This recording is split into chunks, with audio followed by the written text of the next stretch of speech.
Okay, so we shall see problems related to projectile motion. First problem,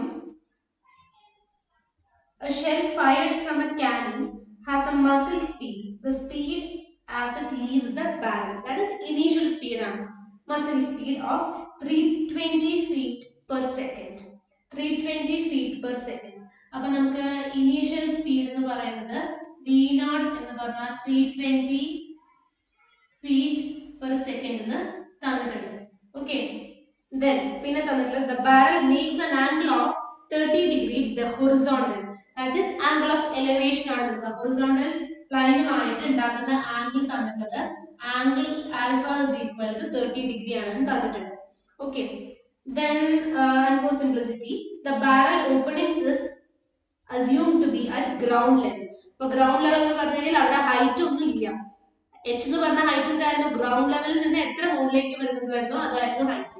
അപ്പോൾ ഇവിടെ h is equal to 0. അപ്പോൾ ഇതാണ് നമുക്ക് തന്നിട്ടുള്ള പ്രോബ്ലം. കണ്ടുപിടിക്കാൻ പറഞ്ഞിട്ടുള്ളത് parametric equation of the shell trajectory. Parametric equation കണ്ടുപിടിക്കണം. That is r of t എന്നുള്ള ആ ഇക്വേഷൻ ആണ് നമ്മുടെ പ്രൊജക്ടൈൽ മോഷന്റെ പാരാമെട്രിക് ഫംഗ്ഷൻ നമ്മൾ പറഞ്ഞില്ലേ. ഓക്കെ, പൊസിഷൻ ഫംഗ്ഷൻ അത് കണ്ടുപിടിക്കണം. ദെൻ പിന്നെ പറഞ്ഞിട്ടുള്ളത് എന്താണ്, പാരാമെട്രിക് ഇക്വേഷൻ ആണ്. ദെൻ പറഞ്ഞിട്ടുള്ളത് how high does the shell rise, that is maximum height അത് പോകുന്നത് എന്താണോ അതാണ് നോക്കേണ്ടത്. അപ്പൊ ആ ഒരു കാര്യം പറയാൻ മറന്നുപോയി. ഈ ഹൊറിസോണ്ടൽ നമ്മൾ ഈ പറഞ്ഞതില് ഈ അറ്റം സ്റ്റാർട്ടിങ്ങും ഇവിടെയാണ് ഗ്രൗണ്ടിൽ പോയി ടച്ച് ചെയ്തത്. ഇതിനെയാണ് റേഞ്ച് എന്ന് പറയുന്നത്. ദാറ്റ് ഈസ് ഈ ഹൊറിസോണ്ടൽ ഡിസ്റ്റൻസിനെയാണ് നമ്മൾ റേഞ്ച് എന്ന് പറയാ. ഇതാണ് നമ്മളുടെ ഹൈറ്റ് എന്ന് പറയുന്നത്, maximum height. Okay, maximum height this motional ball എന്താണോ അത് ട്രാവൽ ചെയ്യുന്ന ഒബ്ജക്റ്റ് എന്താണോ അത് റീച്ച് ചെയ്യുന്ന ഏറ്റവും മാക്സിമം ഹൈറ്റ് എന്ന് പറയുന്നത്. അത് ഇടയിൽ എവിടെ വേണമെങ്കിലും വരാം according to that projectile motion. Okay, അതാണ് maximum height attained by it. അപ്പൊ നമുക്ക് മാക്സിമം ഹൈറ്റ് എത്രയാണ് ഇത് കണ്ടുപിടിക്കാൻ പറഞ്ഞിട്ടുണ്ട്. മാക്സിമം ഹൈറ്റ് കണ്ടുപിടിക്കണം. ഓക്കെ, ദെൻ സി പറഞ്ഞിട്ടുള്ളത്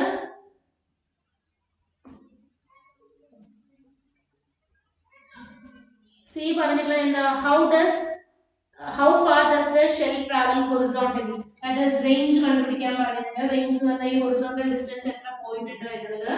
then d പറഞ്ഞിട്ടുള്ളത് എന്താ, what is the speed of the shell at its point of impact with the ground, that is ഈ impact with the ground, ഗ്രൗണ്ടിലേക്ക് വന്ന് ടച്ച് ചെയ്യുന്ന സമയത്ത് ഉണ്ടായിരുന്ന അതിന്റെ സ്പീഡ് എത്രയാണ്, that is final speed. initial velocity എന്ന് അതേമാതിരി final എന്താണെന്നുള്ളതാണ് കണ്ടുപിടിക്കുന്നത്. ഫൈനൽ വെലോസിറ്റി വെക്ടറിന്റെ നോം കണ്ടുപിടിച്ചു കഴിഞ്ഞാൽ നമുക്ക് ആ പോയിന്റിലുള്ള സ്പീഡ് കിട്ടും. ഓക്കെ, അപ്പൊ നമുക്ക് ഇത്രയും കാര്യങ്ങൾ തന്നിട്ടുണ്ട്.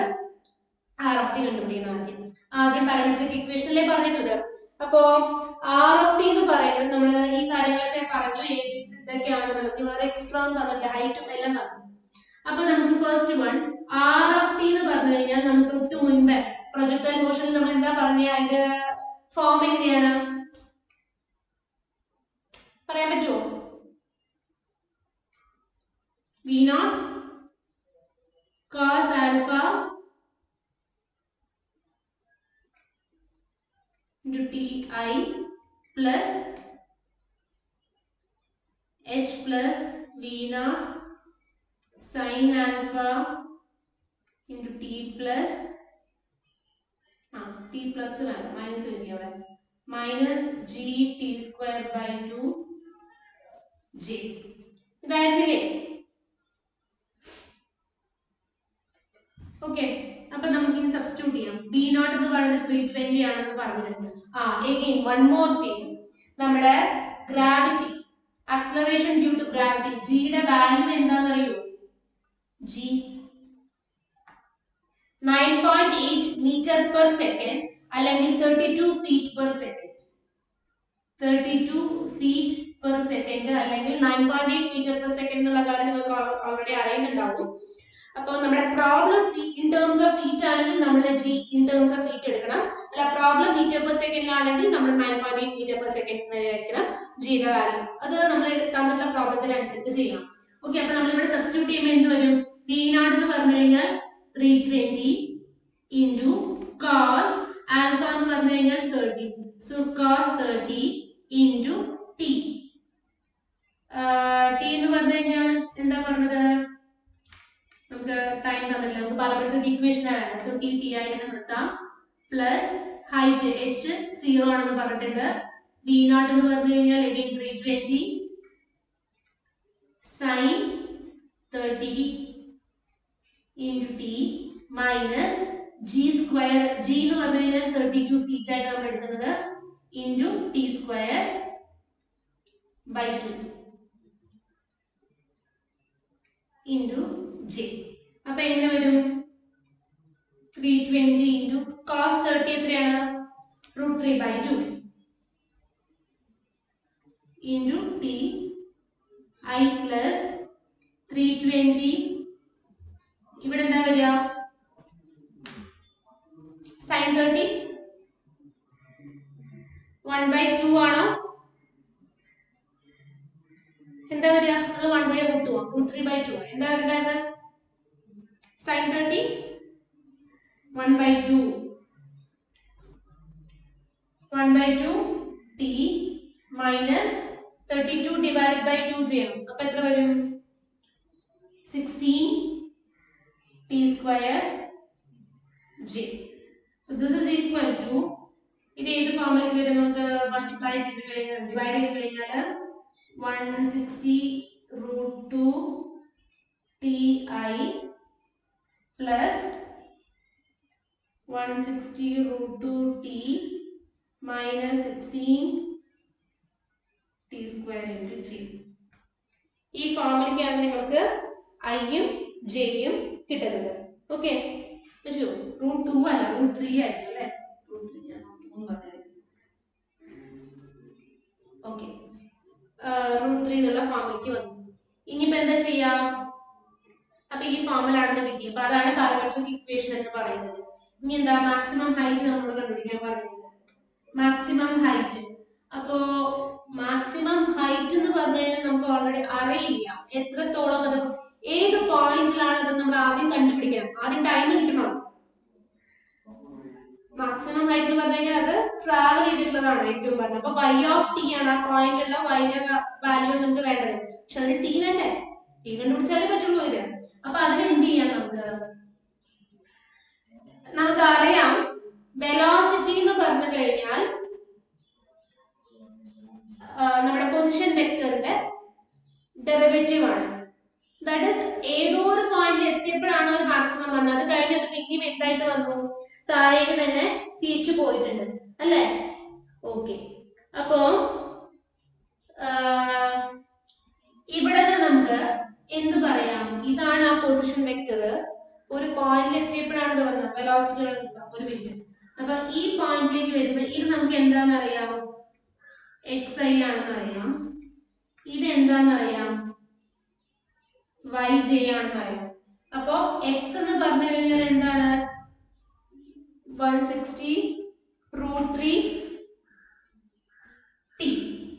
y എന്ന് പറഞ്ഞു കഴിഞ്ഞാൽ 160√3 t മൈനസ് 16 t സ്ക്വയർ അല്ലേ? ഓക്കെ, അപ്പോ നമുക്ക് yj ആണ് വേണ്ടത്. അറ്റ് സം ഗിവൺ t, ഏതാണോ പോയിന്റ് മാക്സിമം റീച്ച് ചെയ്യുന്ന ടൈം, ആ ടൈമിലുള്ള yt ആണ് വേണ്ടത്.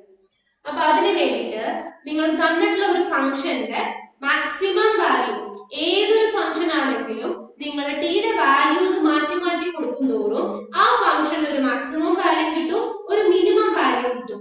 അപ്പൊ നമുക്ക് കണ്ടുപിടിക്കേണ്ട മാക്സിമം വാല്യൂ കണ്ടുപിടിക്കാൻ വേണ്ടിയിട്ട് നമുക്കൊരു മെത്തേഡ് ഉണ്ട്. ഡിഫറൻഷിയേറ്റ് ചെയ്തിട്ട് അത് മാക്സിമം ആണോ മിനിമം ആണോ എന്ന് കണ്ടുപിടിക്കാൻ. ഓക്കെ, അപ്പൊ നമുക്ക് ഇവിടെ yj എന്ന് പറഞ്ഞു കഴിഞ്ഞാൽ 160√3t minus 16t square j ആണെന്നുള്ളത് അറിയാം. So this y of t എന്ന് പറയുന്നതിന്റെ മാക്സിമം വാല്യൂ വേണം നമുക്ക് കണ്ടുപിടിക്കാൻ. ഓക്കെ, അപ്പൊ അതിന് വേണ്ടിയിട്ട് നമ്മൾ ഇതിനെ ആദ്യം ഡിഫറൻഷിയേറ്റ് ചെയ്യും. Okay, y dash of t. y dash of t എന്ന് പറഞ്ഞു കഴിഞ്ഞാൽ എന്ത് വരും? 160√3 മൈനസ് 16 ഇൻറ്റു 2 എന്ന് പറഞ്ഞു കഴിഞ്ഞാൽ 32t സ്ക്വയർ അല്ല 32t എന്നുള്ള ഫോമിലേക്ക് നമുക്ക് j വേണ്ട കാരണം അത് കോർഡിനേറ്റിനെയാണ് പറയുന്നത് നമ്മൾ y of t എന്ന് പറയുന്ന ഈ ഫംഗ്ഷന്റെ മാക്സിമം വാല്യൂ ആണ് കണ്ടുപിടിക്കുന്നത് ഓക്കേ ഇനി y ഡബിൾ ഡാഷ് കണ്ടുപിടിക്കുക y double dash of t എന്ന് പറഞ്ഞാൽ ഇതിനെ ഡിഫറൻഷിയേറ്റ് ചെയ്യുമ്പോൾ 0 കോൺസ്റ്റന്റ് ആയതുകൊണ്ട് 0 then ഇതിനെ ചെയ്യുമ്പോൾ -32 അപ്പോൾ നിങ്ങൾക്ക് തന്നിട്ടുള്ള ഒരു ഫംഗ്ഷൻ മാക്സിമം അല്ലെങ്കിൽ മിനിമം വാല്യൂ അറ്റൈൻ ചെയ്യുന്ന പോയിന്റ് എന്ന് പറഞ്ഞു കഴിഞ്ഞാൽ y dash is equal to 0 ആവുന്ന സമയത്ത് തന്നിട്ടുള്ള ഒരു ഫംഗ്ഷന്റെ ഡെറിവേറ്റീവ് 0 ആയിട്ട് ഇക്വേറ്റ് ചെയ്യുമ്പോൾ കിട്ടുന്ന വാല്യൂവിനാണ് നിങ്ങൾക്ക് എന്ത് ഈ y യുടെ വാല്യൂ എന്ന് പറഞ്ഞു കഴിഞ്ഞാൽ മാക്സിമം അല്ലെങ്കിൽ മിനിമം ആയിട്ട് വരിക ഓക്കേ അപ്പോൾ മാക്സിമം വരാം മിനിമം വരാം അപ്പോൾ അതിൽ മാക്സിമം ആണ് എന്നുണ്ടെങ്കിൽ ഇതിന്റെ സെക്കൻഡ് ഡെറിവേറ്റീവ് എന്ന് പറയുന്നത് നെഗറ്റീവ് ആണെങ്കിൽ this function value will be maximum when y dash of t is equal to 0 ഇനി അതിന്റെ ഡെറിവേറ്റീവ് is less than 0 ആണെന്നുണ്ടെങ്കിൽ second derivative is less than 0 ആണെങ്കിൽ you can say this y dash of t equal to 0 where the point is the minimum value attained clear ആണോ ഇതിനെ equate ചെയ്യുന്ന സമയത്ത് tick രണ്ട് values കിട്ടും രണ്ടോ മൂന്നോ വരാം ഇവിടെ ഒരു വാല്യൂ കിട്ടുള്ളൂ നമ്മൾ എടുക്കുന്ന y of t അനുസരിച്ചിരിക്കും അത് അപ്പോൾ y dash equal to 0 ചെയ്യുമ്പോൾ t ഇവിടെ t ആയതുകൊണ്ടാ പറയുന്നത് വേരിയബിൾ എന്താണോ ആ വേരിയബിൾ അതിന്റെ വാല്യൂസ് കിട്ടുമ്പോൾ ഓക്കേ ആ വാല്യൂ നമ്മൾ y യിൽ കൊണ്ടുപോയി സബ്സ്റ്റിറ്റ്യൂട്ട് ചെയ്ത് കഴിഞ്ഞാൽ ഇവിടെ t ആണ് y dash of t equal to 0 നമ്മൾ ചെയ്തു അപ്പോൾ ചെയ്യുന്ന സമയത്ത് നമുക്ക് ഇവിടെ t is equal to some value കിട്ടി ആ t യുടെ വാല്യൂ നമ്മൾ y of t യിൽ സബ്സ്റ്റിറ്റ്യൂട്ട് ചെയ്യുമ്പോൾ ആ കിട്ടുന്ന y of t മാക്സിമം ആണോ മിനിമം ആണോ എന്ന് അറിയാൻ വേണ്ടിയിട്ട് ഈ y ന്റെ ഒന്നുകൂടി ഡിഫറൻഷിയേറ്റ് ചെയ്തു y ഡബിൾ ഡാഷ് ഈ തന്നിട്ടുള്ള y double dash negative t ക്ക് നമുക്ക് ഇപ്പോൾ ഒരു 1 കിട്ടി വിചാരിക്കാം y double dash of t എന്ന് പറഞ്ഞു കഴിഞ്ഞാൽ -32 കോൺസ്റ്റന്റ് ആയതുകൊണ്ട് ശരി ഈ -32 t ആയിരുന്നെങ്കിലോ y of 1 എന്ന് പറഞ്ഞു കഴിഞ്ഞാൽ -32 നെഗറ്റീവ് വന്നേനെ അപ്പോൾ 1 എന്നുള്ള വാല്യൂ ഈ y of t യിൽ സബ്സ്റ്റിറ്റ്യൂട്ട് ചെയ്യുമ്പോൾ കിട്ടുന്ന value will be the maximum of y ഇനി അതല്ല y of 2 എന്ന് പറയുന്ന സമയത്ത് equal to 0 നമ്മൾ y double dash of t equal to 0 ചെയ്തു എക്സാമ്പിളിന് പറയുകയാണെങ്കിൽ അതല്ല ഇവിടെ അതല്ല ആൻസർ t യുടെ വാല്യൂ ഞാൻ എക്സാമ്പിളിന് പറഞ്ഞതാണ് 1 to 4 y double dash of t equal to 0 ചെയ്യുന്ന സമയത്ത് നിങ്ങൾക്ക് t equal to t 2 കിട്ടി 2 അല്ല -2 കിട്ടി വിചാരിക്കുക -2 അല്ലെങ്കിൽ -1 കിട്ടി വിചാരിക്കുക അപ്പോൾ y double dash of t -1 എന്ന് പറയുന്ന പോയിന്റ് എത്രയായി y double dash of -1 is equal to -32 തന്നെയാണ് ഇവിടെ വരുന്നത് ഇനി ഇവിടെ നിങ്ങൾക്ക് -32 t ആയിരുന്നെങ്കിൽ -32 into -1 എന്ന് പറഞ്ഞാൽ +32 വന്നേനെ അപ്പോൾ +32 ആണ് നിങ്ങൾക്ക് y ഡബിൾ ഡാഷ് കിട്ടിയത് അങ്ങനെയാണെങ്കിൽ ഇവിടെ കിട്ടുന്ന ഈ -1 എന്ന് പറയുന്ന വാല്യൂ നമ്മൾ y of t സബ്സ്റ്റിറ്റ്യൂട്ട് ചെയ്യുമ്പോൾ y യുടെ വാല്യൂ എന്താണോ that will be the minimum value attained by y അപ്പോൾ ഒരു ഫംഗ്ഷന്റെ മിനിമം അല്ലെങ്കിൽ മാക്സിമം കണ്ടുപിടിക്കാൻ വേണ്ടിയിട്ട് അതിന്റെ y ഡാഷും y ഡബിൾ ഡാഷും കണ്ടുപിടിക്കുക y ഡബിൾ ഡാഷ് നെഗറ്റീവ് ആണെങ്കിൽ ആ പോയിന്റിന് corresponding y dash equal to 0 y dash equal to 0 ചെയ്യും t യുടെ വാല്യൂസ് കിട്ടി ഇനി ആ t corresponding y double dash കണ്ടുപിടിച്ചു അത് ലെസ് ദാൻ 0 ആണെന്നുണ്ടെങ്കിൽ corresponding y value will be the maximum y double dash positive ആണെങ്കിൽ corresponding y value will be the minimum നിങ്ങൾ പഠിച്ചിട്ടുള്ളതായിരിക്കും ജസ്റ്റ് ഒരു റിവൈസ് സിംഗിൾ ഫോമിൽ പറഞ്ഞേ ഉള്ളൂ അപ്പോൾ നമുക്ക് ഇവിടെ എന്ത് പറയാം this is always negative so maximum value നമുക്ക് ഇവിടെ നിന്ന് കിട്ടുന്നു so y dash of t equal to 0 ചെയ്യുന്ന സമയത്ത് നമുക്ക് 160 √3 divided by 32 is equal to t എന്ന് കിട്ടും so t is equal to ഏത് ഫോമിൽ വരും 16 ചെയ്യുമ്പോൾ 16 ചെയ്യുന്ന സമയത്ത് നമുക്ക് എങ്ങനെ വരിക 16 വെച്ച് ചെയ്യുന്ന സമയത്ത് 16 into 2 ആണ് 32 അപ്പോൾ 10/35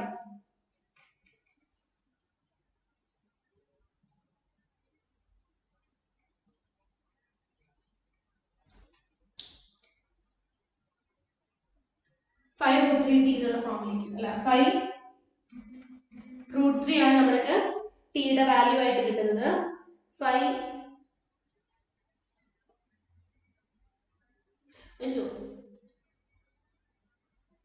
√3 വന്നിട്ടുണ്ടല്ലോ അല്ലേ റെഡ്യൂസ് ചെയ്ത് വന്നപ്പോൾ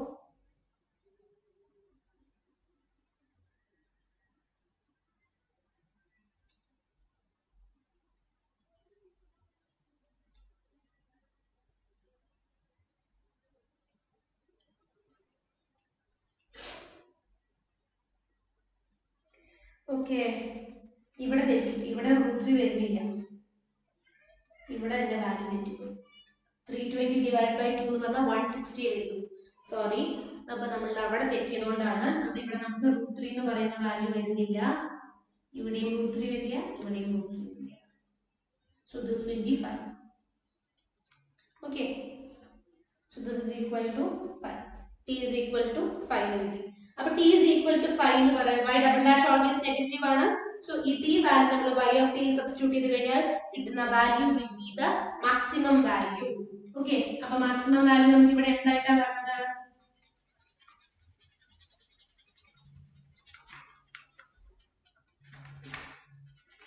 y of t ന് വേണം സബ്സ്റ്റിറ്റ്യൂട്ട് ചെയ്യാൻ. y of t ന് സബ്സ്റ്റിറ്റ്യൂട്ട് ചെയ്തു എന്ന് പറഞ്ഞു കഴിഞ്ഞാൽ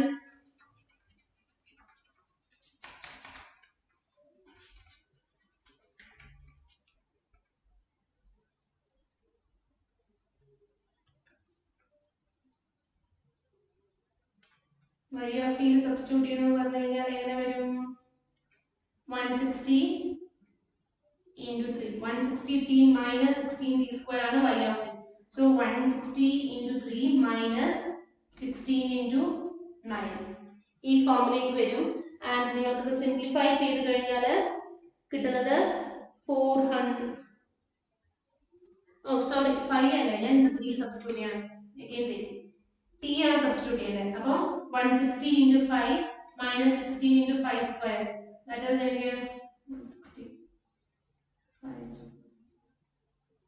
Okay, 800 minus 25 to 16 ആണ് വരിക.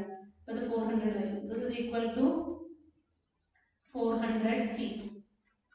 അപ്പോൾ നമുക്ക് maximum height obtained by that object, traveling object is 400 feet എന്ന് കിട്ടി. അപ്പോൾ നമ്മുടെ ഫസ്റ്റ് പാർട്ട് കഴിഞ്ഞു, സെക്കൻഡ് പാർട്ട് കഴിഞ്ഞു. ഇനി നമുക്ക് റേഞ്ച് കണ്ടുപിടിക്കണം. റേഞ്ച് എന്ന് പറഞ്ഞു കഴിഞ്ഞാൽ ഹൊറിസോണ്ടലി അത് എത്രത്തോളം ട്രാവൽ ചെയ്യുന്നുണ്ട്, എത്ര ഡിസ്റ്റൻസ് ട്രാവൽ ചെയ്യുന്നുണ്ട് എന്നാണ് ചോദിക്കുന്നത്. ഓക്കെ, അപ്പൊ ദാറ്റ് മീൻസ് അതിന്റെ മീനിങ് എന്താണ്? നമ്മൾക്ക് ഇനീഷ്യൽ പോയിന്റിൽ അതിന്റെ ഹൈറ്റ് 0 ആയിരുന്നു. ഫൈനലി ഏത് പോയിന്റിലേക്കാണോ ഇനി അത് എർത്തിലേക്ക് വന്ന് വീഴുന്നത്, നമ്മുടെ ഗ്രൗണ്ടിലേക്ക് വന്ന് വീഴുന്നത്, ആ പോയിന്റ് കണ്ടുപിടിക്കണം. അപ്പൊ അത് തമ്മിലുള്ള ഡിസ്റ്റൻസ് എത്രയാണോ, എക്സിന് കറസ്പോണ്ടിങ് വാല്യൂ നോക്കുക. ഏത് ടൈമിലാണ് അത് എന്താ പറയാ ഗ്രൗണ്ട് ടച്ച് ചെയ്യുന്നത്, ഏത് ടൈമിലാണോ ഇത് ഗ്രൗണ്ട് ടച്ച് ചെയ്യുന്നത്, ആ പോയിന്റ് വേണം നമുക്ക് ഇനിയിപ്പോ കണ്ടുപിടിക്കാൻ. ഓക്കെ, അപ്പൊ അതിന്റെ മീനിങ് എന്താ? ഹൈറ്റ് ആണ് നമ്മൾ ഈ പറഞ്ഞത്. ഇനീഷ്യൽ പോയിന്റിൽ ഹൈറ്റ് ഇല്ല, അപ്പൊ y വാല്യൂ 0 ആണ്. ഫൈനൽ പോയിന്റിൽ ഹൈറ്റ് ഇല്ല, കാരണം അത് എവിടെയാ, ഗ്രൗണ്ടിലേക്ക് വന്ന് വീഴും. അപ്പൊ നമുക്ക് y of 0 അല്ല, y is equal to 0 വരുന്ന പോയിന്റ്സിന്റെ ടൈം ഏതൊക്കെയാ നോക്കണം. y of t is equal to 0 ആവുന്നത്, y of t ആണ് നമുക്ക് ഹൈറ്റ് ആയിട്ട് വന്നിട്ടുള്ളത് അല്ലെ. y of t മനസ്സിലാവുന്നുണ്ടോ? ഈ പോയിന്റ് ആണ്, ഇവിടെ y of t 0 ആണ്, ഇവിടെയും y of t 0 ആണ്. ഇത് രണ്ടും തമ്മിലുള്ള ഡിസ്റ്റൻസ് ആണ് നമുക്ക് എന്തായിട്ട് വരുന്നത്, റേഞ്ച് ആയിട്ട് വരുന്നത്. അപ്പൊ y of t 0 ആവുന്ന പോയിന്റ് നോക്കണം. അപ്പൊ y of t എന്ന് പറഞ്ഞു കഴിഞ്ഞാൽ എന്താണ്? 160t minus 16t square is equal to 0 ആവുന്നത്. അപ്പൊ 16 എടുത്തു കഴിഞ്ഞാൽ എന്ത് വരും? 10t minus t square is equal to 0. ഇത് 0 ആവാൻ പറ്റില്ല, 16 കോൺസ്റ്റന്റ് ആണ്. അപ്പൊ ഇത് 0 ആയി പറ്റുള്ളൂ. This implies 10t is equal to t square. t cancel ആവുമ്പോൾ 10 is equal to t. അപ്പോൾ എന്താണ് വരാവുന്ന chance? t is equal to 0 വരുമ്പോൾ ട്രിവിയലി നമുക്ക് അറിയാം y വാല്യൂ 0 ആവും എന്നുള്ളത്. അതല്ലാണ്ട് വരാവുന്ന ചാൻസ് എന്താണ്? അങ്ങനെ എഴുതാം. ഓക്കെ, കൺഫ്യൂഷൻ ആവണ്ട. അപ്പൊ ഇതിന്റെ അർത്ഥം എന്താണ്? 16 എന്തായാലും വരില്ല, ഇത് ആവാൻ പറ്റും. അപ്പോൾ 10 ൽ t കോമൺ ആണ്. So 10 minus t into t is equal to 0. This implies 10 minus t equal to 0 or t is equal to 0. That is 10 is equal to t. അപ്പോൾ 10 is equal to means t is equal to 10. അങ്ങനെ എഴുതാം. Time 10 seconds ആവുമ്പോഴും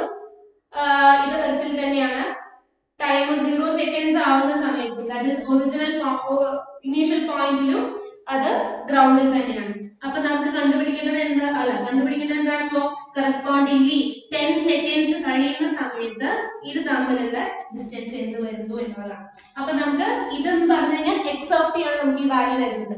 അപ്പൊ X of t എന്ന് പറഞ്ഞു കഴിഞ്ഞാൽ എന്തായിട്ട് നമുക്ക് നേരത്തെ കിട്ടിയിട്ടുണ്ടായിരുന്നത്? ഇപ്പൊ മാച്ചു നമുക്ക് എന്താ വന്നിട്ടുണ്ടായിരുന്നത്? 160 into √3t ആണോ? 160 into √3t ഇതാണ് നമുക്ക് എക്സ് ഓഫ് ടി ആയിട്ട് വന്നത്. അപ്പൊ എക്സ് ഓഫ് 10 എന്താണ് വരിക? 160 into √3 into 10. This is equal to ഇത് approximately equal to 2771.28. 2771.28 feet. ഇനി ഇത് എഴുതിയില്ലെങ്കിൽ കുഴപ്പമില്ല, ഇങ്ങനെ എഴുതിയാലും ഇത്രയും ഫീറ്റ് എഴുതണം. ഇത്രയും ഫീറ്റ് ആണ് നമ്മുടെ റേഞ്ച് എന്ന് പറയുന്നത്. ക്ലിയർ ആണോ? എന്തെങ്കിലും ഡൗട്ട്സ് ഉണ്ടെന്നുണ്ടെങ്കിൽ ചോദിക്കുക കേട്ടോ. അത് കഴിഞ്ഞോ? ഓക്കെ. അപ്പൊ നമ്മൾ എന്ത് കണ്ടുപിടിച്ചു? റേഞ്ച് കണ്ടുപിടിച്ചു. അപ്പൊ നമ്മുടെ ഈ പോയിന്റും കഴിഞ്ഞു. ഇനി നമുക്ക് എന്താ ചെയ്യേണ്ടത്? നമ്മളുടെ സ്പീഡ് കണ്ടുപിടിക്കണം. അതും ഏത് സ്പീഡാണ്? Final impact speed. ഇമ്പാക്ട് എന്ന് പറഞ്ഞു കഴിഞ്ഞാൽ എന്താ പറഞ്ഞത്? പോയിന്റില് എറിഞ്ഞതിന് ശേഷം ആ ബോള് എപ്പോഴാണോ ഗ്രൗണ്ടിൽ വന്ന് ടച്ച് ചെയ്യുന്നത്, ഇങ്ങനെ വന്ന് ടച്ച് ചെയ്യും, ഇവിടെയാണ് ഇമ്പാക്ട്. ഇമ്പാക്ട് സ്പീഡ് വേണം നമുക്ക് കണ്ടുപിടിക്കാൻ. ദാറ്റ് ഈസ് ഇമ്പാക്ട് ചെയ്യുന്നത് ഏത് സെക്കൻഡിലാണ്? 10th സെക്കൻഡിലാണ് അത് എർത്തിലേക്ക് വന്ന് എന്താ പറയാ വീണിട്ടുള്ളത് അല്ലേ? അപ്പൊ നമുക്ക് ആർ എഫ് ടി വെച്ചിട്ട് വേണം ചെയ്യാം. കാരണം സ്പീഡ് എന്ന് പറഞ്ഞിട്ടുണ്ടെങ്കിൽ വെലോസിറ്റി ആദ്യം വേണം. വെലോസിറ്റി നോം ആണ് സ്പീഡ്. അപ്പൊ വി ഓഫ് ടി നമുക്ക് ആദ്യം കണ്ടുപിടിക്കണം. അപ്പൊ വി ഓഫ് ടി കണ്ടുപിടിക്കാൻ വേണ്ടി ആദ്യം നമുക്ക് ആർ എഫ് ടി അറിഞ്ഞാലേ നമുക്ക് പറയാൻ പറ്റൂ. ആർ എഫ് ടി നമ്മൾ ഫസ്റ്റ് തന്നെ നമ്മൾ കണ്ടുപിടിച്ച് വെച്ചു. ആർ എഫ് ടി എന്ന് പറഞ്ഞത് ഇപ്പൊ എന്താ വന്നത്? 160 √3t I plus 160t minus 16t square അല്ലേ? അതായിരുന്നില്ലേ? 160t minus 16t square j.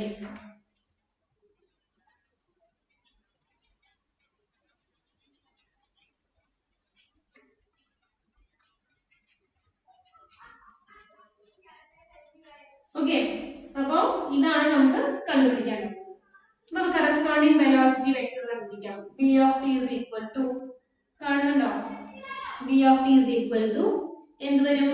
160 into √3i plus 160 minus 32t into j.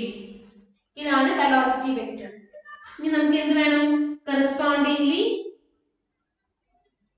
v of 10 velocity vector when time is equal to 10 seconds നോക്കാം. അപ്പോൾ ഇവിടെ എന്ത് വരും? 160 √3i plus 160 minus 32 into 10 320 j. ഈ ഫോർമുലയിൽ വരിക. അപ്പോൾ എങ്ങനെ വരും? 160 √3i 160 minus 320 എന്ന് പറഞ്ഞാൽ minus 160 ആണ്. So minus 160 j. This is equal to 160 into √3i minus j. അപ്പോൾ നമുക്ക് ഈ പോയിന്റിൽ ഉണ്ടാവുന്ന സ്പീഡ് വേണം കണ്ടുപിടിക്കാൻ. That is norm of v of 10. Vector time 10 ആവുന്ന സമയത്ത് 10 സെക്കൻഡ്സ് ആവുമ്പോൾ ഉണ്ടാവുന്ന വെലോസിറ്റി കിട്ടി. ആ പോയിന്റിൽ ഉണ്ടാവുന്ന ഇമ്പാക്ട് സ്പീഡ് കണ്ടുപിടിക്കാൻ പറഞ്ഞത്. So v of 10 ന്റെ norm. This is equal to എന്ത് വരും? Square root of 160 whole square into x square plus y square. That is √3 whole square minus 1 square. So this is equal to 160. നമുക്ക് റൂട്ടിന്റെ പുറത്തേക്ക് എടുക്കാം. 160 whole square റൂട്ടിന്റെ പുറത്തേക്ക് എടുക്കുമ്പോൾ 160 ആയിട്ട് തന്നെ വരും. into square root of എന്ത് വരും? √3 whole square na 3 minus 1. So this is equal to 160 into √2. 160 into sorry x square plus y square, x square minus y